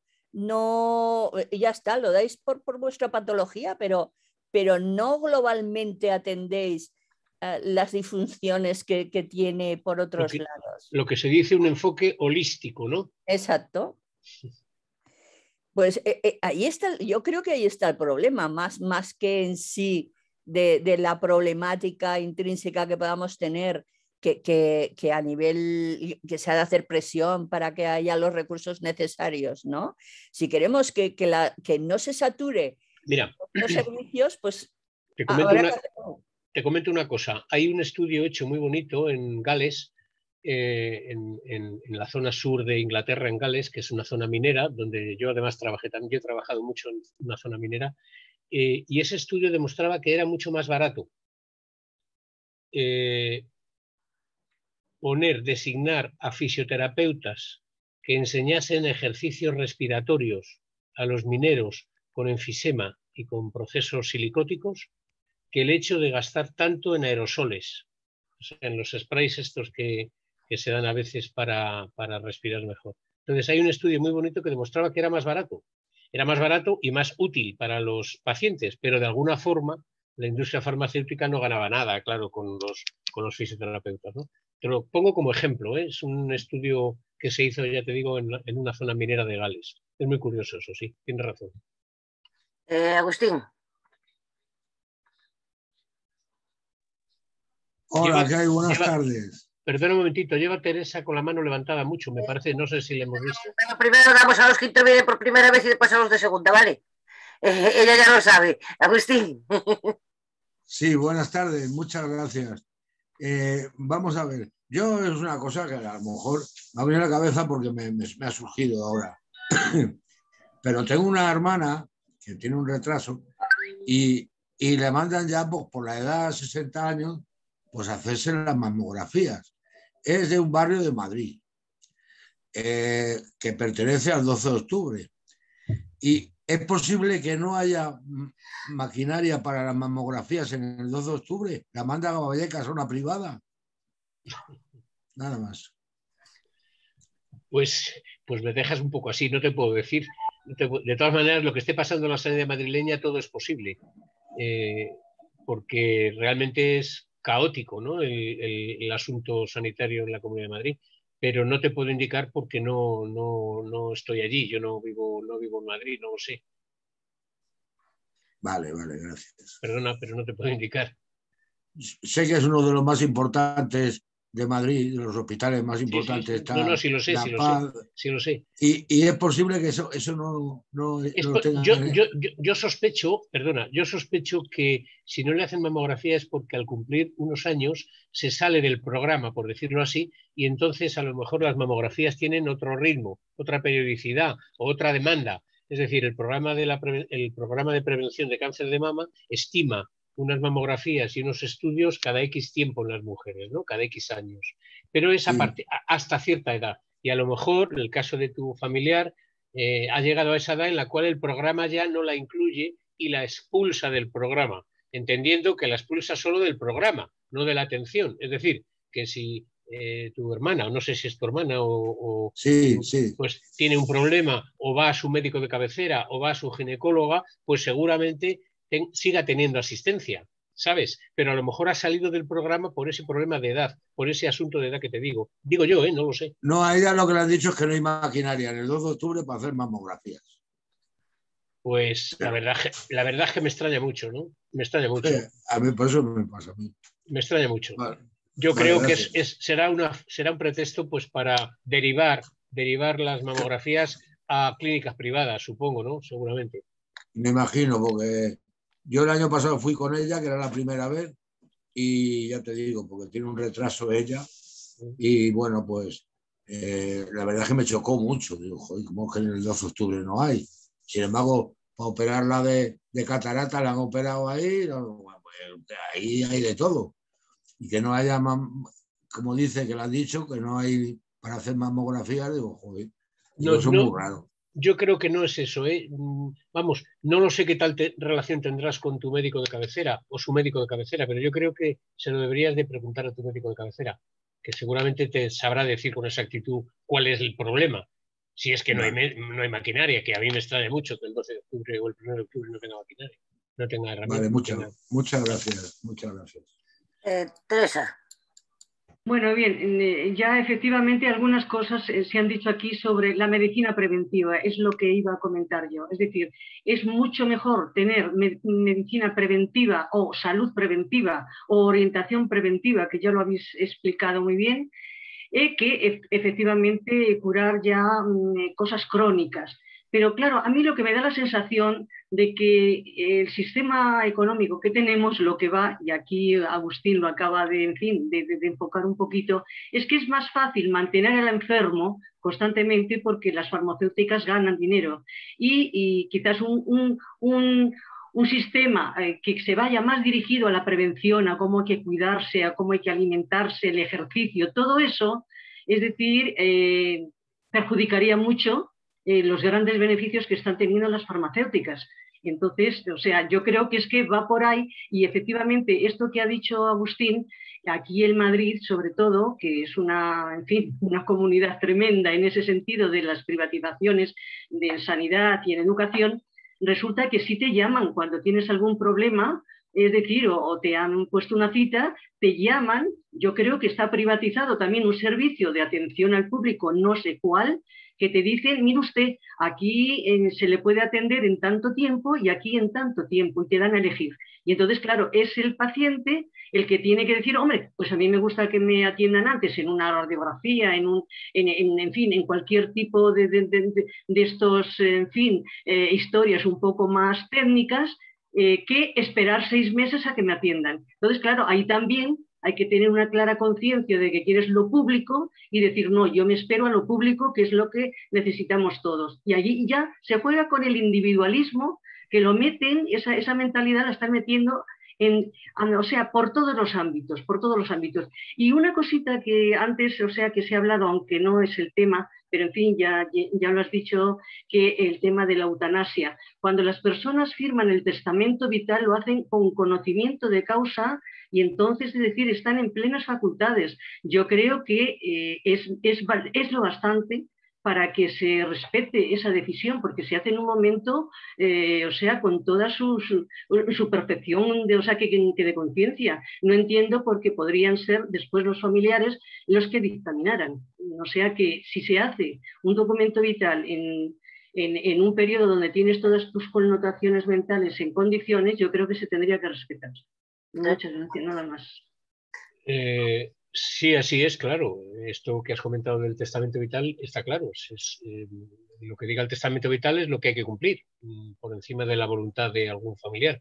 La situación que planteaba antes la otra persona que hizo alusión a esto, yo creo que era una situación en la cual el testamento vital, por alguna razón, no existía y era la familia la que tenía que decidir, me parece. Pero bueno, volviendo a lo que estabas comentando antes, y a lo mejor voy a sentar un poco de duda vital con lo que voy a decir, y es que la industria farmacéutica es tan pícara que incluso está ocupando espacios de prevención, como decía, como proponía Teresa. Es decir, la prevención, que la hemos defendido siempre en los sistemas sanitarios y que seguimos defendiéndola, ha pasado a ser estar bajo sospecha porque hay casos y cosas en las cuales la prevención, o sea, en las que el consumo sanitario, que era lo que yo me refería en una de las diapositivas, se disfraza de prevención.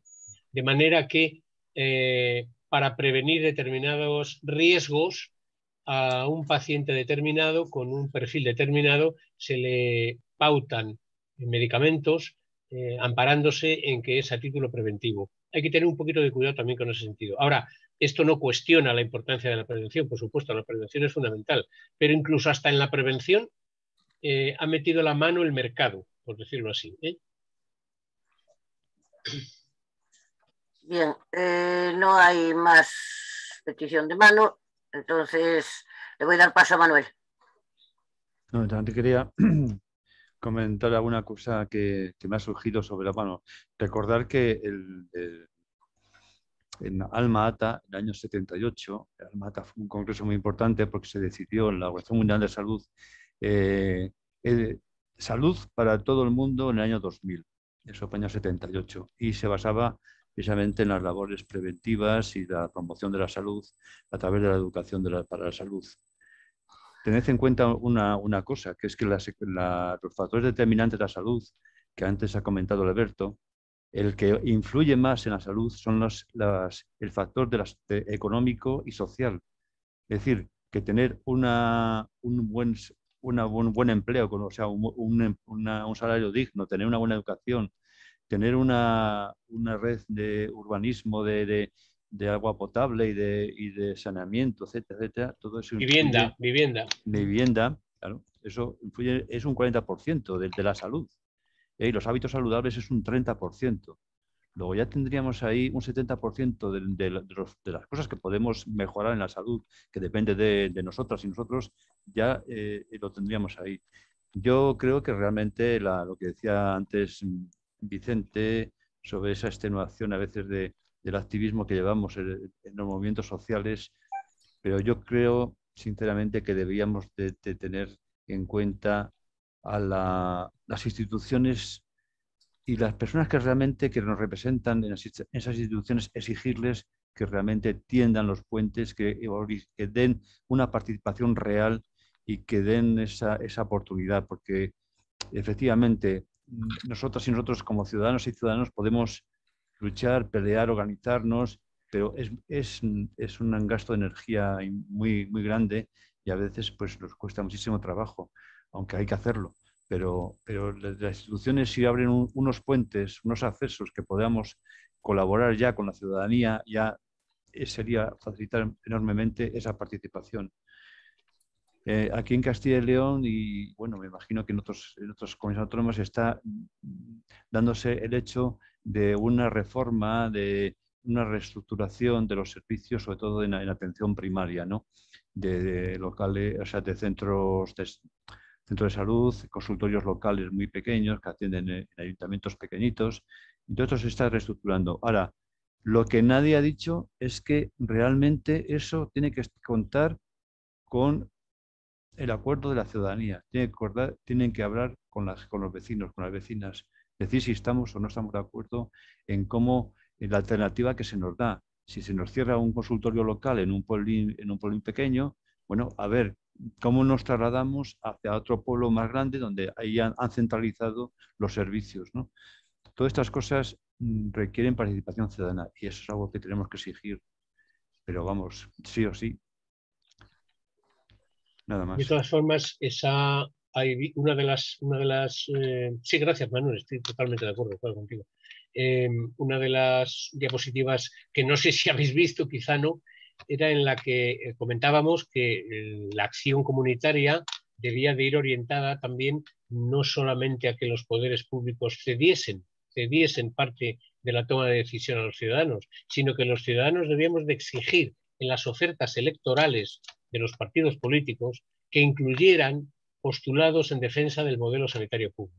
Deberíamos de exigirlo Y evidentemente luego que lo cumplieran, que esa es otra. Pero bueno, en principio exigir alusiones concretas a la sanidad pública y a defender el modelo de sanidad pública por parte de los partidos políticos que se presenten a las elecciones de ámbito estatal, de ámbito de comunidad autónoma o a las elecciones de ámbito municipal incluso, ¿no? Que también, porque los ayuntamientos, aunque parezca que no, tienen mucho que decir en la sanidad, y tienen mucho que decir en la salud más que en la sanidad, porque aunque no pertenecen al sistema sanitario, los ayuntamientos son los responsables de aspectos, como decía Manuel antes, que tienen mucho que ver con el saneamiento, con lo urbanístico, con el tráfico, etcétera, etcétera, etcétera. Y por lo tanto también tienen que estar responsables del ayuntamiento cuestionados en el tema de la salud de los ciudadanos y de los vecinos, naturalmente. Y a efectos de pensionistas, ya que estamos en una plataforma de pensionistas, es tanto lo que habría que hacer para las personas que ya vamos teniendo cierta edad desde el punto de vista de la defensa de la salud y de la defensa de un modelo no solamente de modelo sanitario, de asistencia sanitaria, sino de salud en general, ¿no? Pasando pues eso, por urbanismo, vivienda, ocio, educación para la salud, prevención de accidentes, vivienda compartidas, cocinas compartidas, bancos de alimentos, bancos de medicamentos, en fin, habría mucho que hacer en el ámbito de la salud para los colectivos que ya vamos teniendo cierta edad desde el ámbito de la atención primaria, en el ámbito bajo, sin hablar de hospitales ni nada, en el ámbito de la salud solamente. Bueno, nada más, no me enrollo. Dado la hora que es, tenemos tiempo de una última intervención que es de Arturo González. Adelante, Arturo. Bueno, buenas tardes. Perdonad que no pude incorporarme porque estaba en otra reunión del día 24 del clima, pero me he perdido la intervención de Alberto, que me interesaba muchísimo el tema de participación ciudadana en la salud, porque aquí en Asturias, y es una pregunta que le voy a hacer, aquí en Asturias llevamos desde marzo presentando una propuesta ciudadana, los consejos comunitarios de salud en el Parlamento. Empezó en marzo la campaña, la dirige una plataforma que es la Plataforma por la Defensa de la Sanidad Pública, que está el colega de él, Carlos Ponte, me imagino que lo conocerá. Somos muy amigos.